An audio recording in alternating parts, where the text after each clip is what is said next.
govora. Nećemo vas slušati. Znači, leksici dvaju bliskih mjesnih govora istog narječja razlikuju se, ali ipak ne u tolikoj mjeri da bi baš za svaki govor trebalo napraviti novi riječnik, a posebice kad je već izašao obilniji riječnik jednog od njih. Evo, pa ću u ovom radu govoriti u nacrtu jedne moguće koncepcije jednog takvog razlikovnog riječnika. I to na primjeru govora Svetog Đurđa, to je u Ludbreškoj Podravini, govora Poturna i govora Preloga. To je sve skupa oko 15 do 20 km zračne udaljenosti. Znači, napravio sam 7 kategorija tih zanimljivosti ili razlikovnosti. Znači, odmah na početku da kažem, bile bi izostavljene one riječi koje se ni po čemu relevantno ne razlikuju od istovrsne riječi u glavnom riječniku. Evo, znači, proučavanjem razlikovnog leksika stručnjaci su se do sad bavili uglavnom na razini razlike između hrvatskog, srpskog i ponešto bosanskog standardnog jezika. A o razlikovnosti između mjesnih govora hrvatskog jezika do sad uopće nije bilo riječi. Kako sam počeo o tome razmišljati? Naime, nakon što su mi gospodin Stjepan Belović iz Svetog Đurđa i gospodin Danijel Jutreša iz Poturna, to su zaljubljenici u svoj mjesni govor, predali popis od 10.000 riječi i zamolili su me da pregledam taj popis i pomognem im u objavi. Njihova prvotna intencija bila da se to objavi najjednostavnije moguće, znači riječ značenje, ali kako imam poveće iskustvo u skupljanju leksičke građe, odmah sam vidio da je to vrlo vrijedna građa i skupa smo napravili, ja se nadam, vrlo ozbiljne znanstvene riječnike. Naime, na početku kad sam uzeo te popise u ruke, mislio sam pa nema tu sad Bog zna kakvih razlika u odnosu na moj Prelog. 10 km na ovu stranu, 10 na onu, to je bilo još pred 10-ak godina, kad još nisam imao toliko iskustva. I šokirao sam se, to je doista bilo toliko različitih riječi, novih riječi, riječi različitih po obliku, da nisam mogao vjerovati. Ono što većina jezikoslovnih laika u Međimurju zna, da je prostor međimurskog dijalekta, na primjer, podijeljen po nekim temeljnim leksičkim izoglosama. Znači, gladan, pola je gladan, drugi je lačen. Zdeni, mrzli. Nerast je marostec, na istoku je kanžar. Okomak je, pola je Međimurja kocen, pola je rucek. Ili kruniti kukuruz, pola je ružiti, pola je lupak. Ili prečka na ljestvama, pola je ljupec, pola Međimurja je kozolec, a još jedna trećina šprlić. U ovaj razlikovni riječnik, znači, ne bi ulazile riječi koje se razlikuju samo po nekim opće poznatim fonološkim izoglosama i koje su dosljedno provedene. Znači, ako je negdje se nj depalataliziralo nazavno j, jasno da ne bih bilježio sad sve riječi u kojima je to nazavno j. Ili ako je refleks palatalnog d dao j, u ovom govoru đ, onda jasno da te primjere ne bih bilježio jer je to potpuno po sustavu. Ili ako se lj depalataliziralo u l, također nema potrebe. Ili ako je negdje protetsko j, ispred o drugdje nije, to se također ne bilježi. Znači, sve ono što se može objasniti u fonološkom pregledu, to se ne bilježi. I evo sad 7 ovih kategorija razlikovnosti. Znači, prvo, to su različiti tvorbeni nastavci. Znači, u jednom govoru je ciglin, cigla, opet kao u drugom je cigel. Onda pun korova, smetljivi, smete. Prase, u jednom je prošće, u drugom je prose. Ili školarac, učenik, školec, a ovdje je školaš ili školarec. Ili gnojnica, u Svetom Đurđu je gnojšćina, u Prelogu gnojšćica. Ili vrsta jednostavnog kolača, u Prelogu je pršnjak, u Svetom Đurđu pršnjača. Ili nespretan zbog prekomjerne težine. U Prelogu je trempavi, u Svetom Đurđu tremplja. Ili strina, hipokoristi kod strine. U Poturnu je strinka, u Prelogu je strinica. Ili dvostruk. Duplit, prelogu poturnu duplik. Ili dio kruha bez kore. U poturnu je sredek, u prelogu je sredina. Daje mi sredinu kruha i ovdje daje mi sredka kruha. Druga kategorija, da li dolazi do određene glasovne promjene ili ne dolazi do nje. Primjer, u prelogu je cirkva, a u Svetom Đurđu cerkva, znači i je prešlo u e ispred r. Onda u prelogu je Amerika normalno, u poturnu je Amerika, gubi se a. Onda završetak posla ili radnog vremena. U prelogu je Feierabend, u poturnu Feierabend. Znači promjena a u e ispred je. Ili mijenjati se.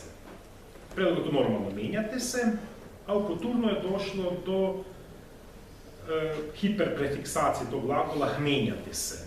Znači, nije jasno zašto. Ili pripremiti se za posao, preravnati se, a u poturnu je promjena v, n, u, m, preravnati se.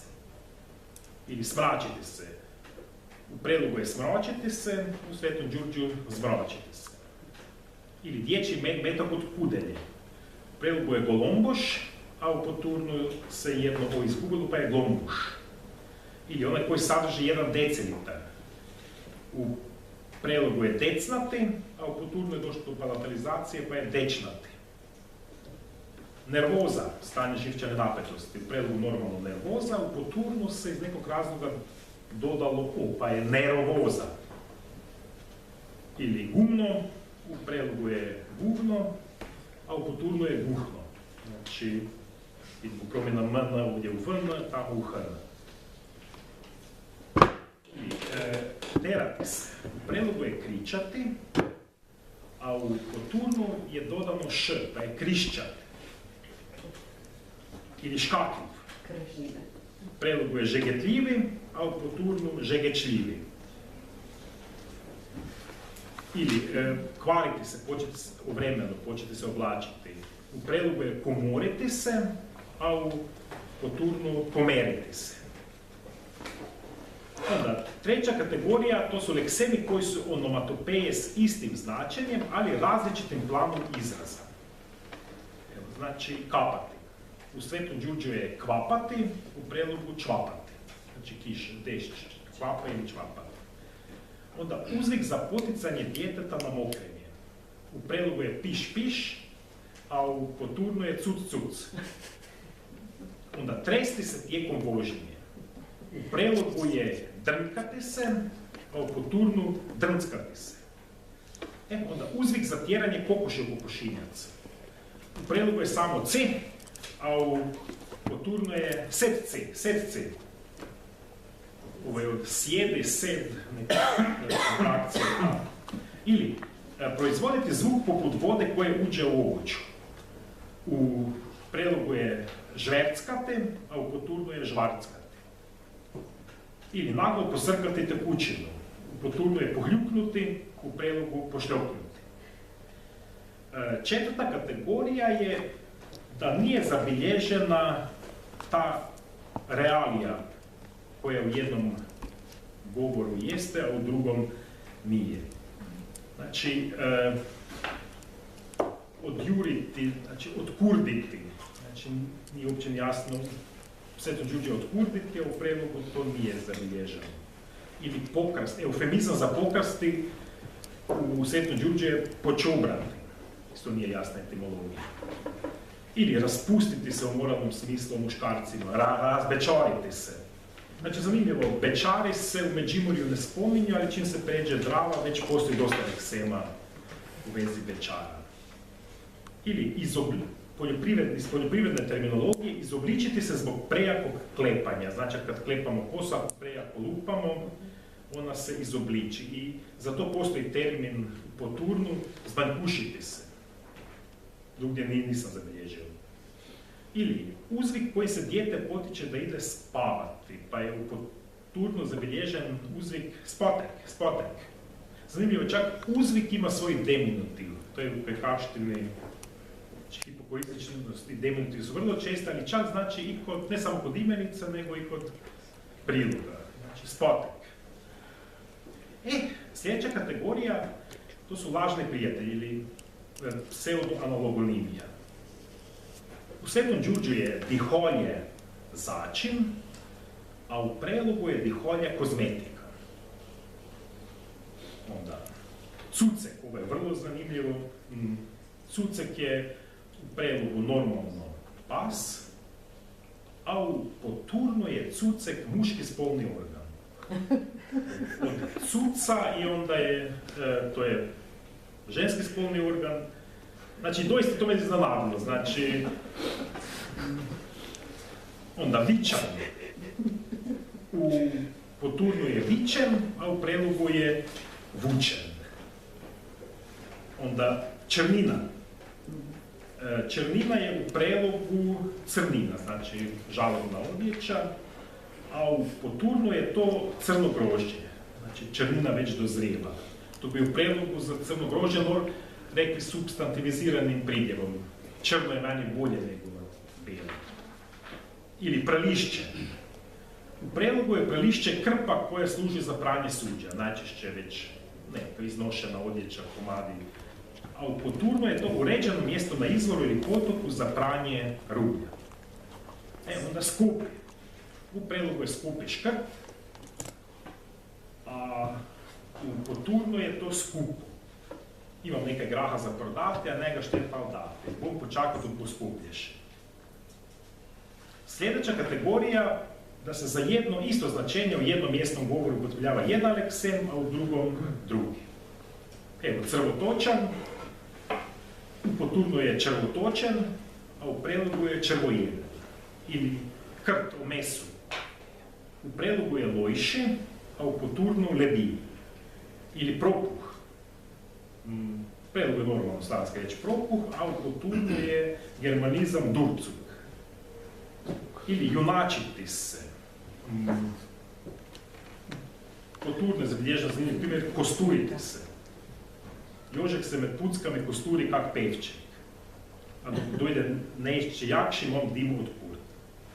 Ili kretati se teškom mukom. Znači za hod imamo bezbroj termina u bilo kojem seoskom kajkavskom govoru, ali samo u Svetom Đurđu sam, na primjer, kobocati. Vi ste čuli za kobecati? Da, znači ovdje je kobocati. Znači, to se sedi, znači... Ja ga čude žen koje pod store dneve kak race po gruntu kobocaju.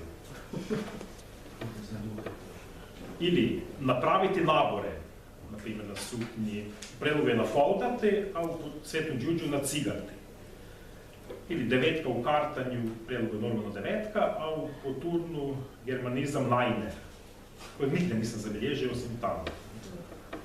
Onda po prstima, znači, kada se neko lupi, u prelogu je po ščepci, boš dobil, a u poturnu po pokli. Ili naporno raditi. U prelogu je hrmbati, u poturnu rojtati. Ili pretraživati kako bi se nešto ukralo. Obično to kad baka stara dođe u kuću, vas onda uvijek otvara ladice. U prelogu je to fukšiti, a u poturnu škulati. Onda ima i dosta imenica koje se razlikuju po rodu. Ne znam, u prelogu je zaliha, u poturnu je zolih. Sad, puno riječi ima povezane te kategorije, znači nije samo jedna, nego se onda su 2 ili 3 kategorije od ovih koji sam nabrojao. Evo, na primjer, žmukler, Nespretnjaković, znači u poturnu je to Nespretnjaković, a u prelogu je žmuklješ, sitni prevarant. Znači, još imamo i različite nastavke toga. Ili hora. U Svetom Đurđu je to situacija u kojoj treba žurno djelovati, znači vaja hora za pospraviti krm. A u prelogu je hura, i to u značenju oluja. Hura je došla, spravlja se hura. Znači, osim što su to lažni prijatelji, još i glasovna promjena. Ili nevaljovani. U Svetom Đurđu je to lijen, a u prelogu je to onaj koji nije za upotrebu. znači to je neveljoni čovjek, to je lijen u prelogu, a ovo meso je neveljano, znači koje nije za upotrebu. Ili oprasnica. To je znači krmača, u prelogu je to soprasnica. Ili zviška, ovo je zanimljivo. Znači jedno i drugo znači iznad predviđene ili uobičajene količina čega, samo što je to u prelogu u negativnom smislu, ti si nam tu zviška. Ili joj. I tako je bilo koje, ne znam, tu mi je zviška dela i tako, ili pravić mi je to zviška obaveze. A u poturno je to u pozitivnom smislu. Imam neke zviška penez ili slično. Evo, mislim da sam, znači, pojam razlikovnog leksika, znači u dijalektnoj leksikografiji, znači bi upotrebljavali dijalektni leksikografiji u relaciji prema drugom mjesnom govoru. Do sad je to bilo u relaciji prema standardnom jeziku. Znači kad su željeli istaknuti da u riječnik neće uvrstiti riječi koje su jednake standardnima. I to u vrlo širokom smislu te riječi. Znači izrada cjelovitog znanstvenog riječnika nekog mjesnog govora veliki i dugotrajan posao. Ispod 4-5 godina teško je napraviti neki ozbiljan riječnik. A i vrlo često je to povezano i s realnim poteškoćama poput iznalaženja sredstava za objavljivanje i svega ostalog. A i čak kad se nađu sredstva za objavljivanje, problem je daljna prodaja riječnika, jer osim uske znanstvene zajednice, jedini potencijalni konzumenti tog riječnika su govornici tog mjesnog govora. Znamo koliko stanovnika imaju današnja sela. Zato je ovo, mislim, dosta dobar princip po kojem bismo proučavali kajkavski leksik, a da ne moramo pisati znanstvene rječnike za svako mjesto. Već kad je već skupljena poveća građa iz nekog relativno bližeg i jezično bliskog mjesnog govora, onda bi bio svrsishodan ovakav razlikovni rječnik, znači u kojem bi bile izostavljene sve riječi koje se ni po čemu relevantno ne razlikuju od istovrsne riječi u tom velikom glavnom rječniku.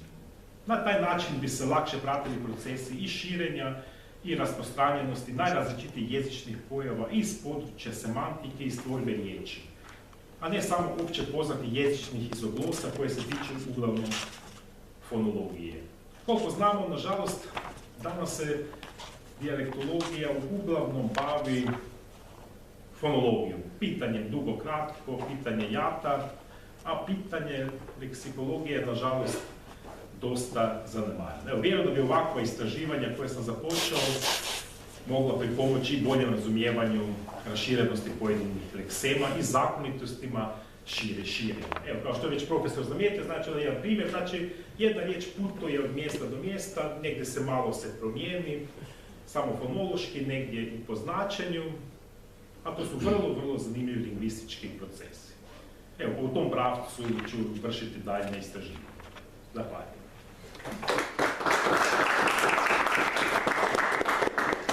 Kolegica Jadranke Mlikote i Ana Lehoцький-Samardžić nema, pa ćemo sad na drugo mjesto staviti kolegu Silvestra Balića, koji će nam govoriti o nakladničkoj djelatnosti Hrvata u Mađarskoj. Nije čudo, ako su došle s pravce Pečuha, onda su zalutale, ko ne poznaje put, taj će Boga mi... Da baba to. Da dobili smo savjet da krenemo u kriminalni. Mi smo krenuli u pola 6, oni u 6, dobar glave stignu, tako su kasne pola 7. Znao mi sad se ceste popravljaju tako. 4 direktna vlaka, ima 4 direktna vlaka. Ti vlakovi, jedan je portir rekao, da ste čuli, 17 godina smo dolazili, 1930-40 je brže vozio vlak nego sam. Između Pečova i Slobodana. Svi putevi nadalje vode Budimpeštu, dakle svih pravaca tamo Budimpeštu. Ali ovako mi je... Ako tehnika neće raditi i hoće... Hoćete vi tu? Pa možda ću ja doći tamo da je... Ajde. Ovako da bude komod. Znači sad nije tu mjesto.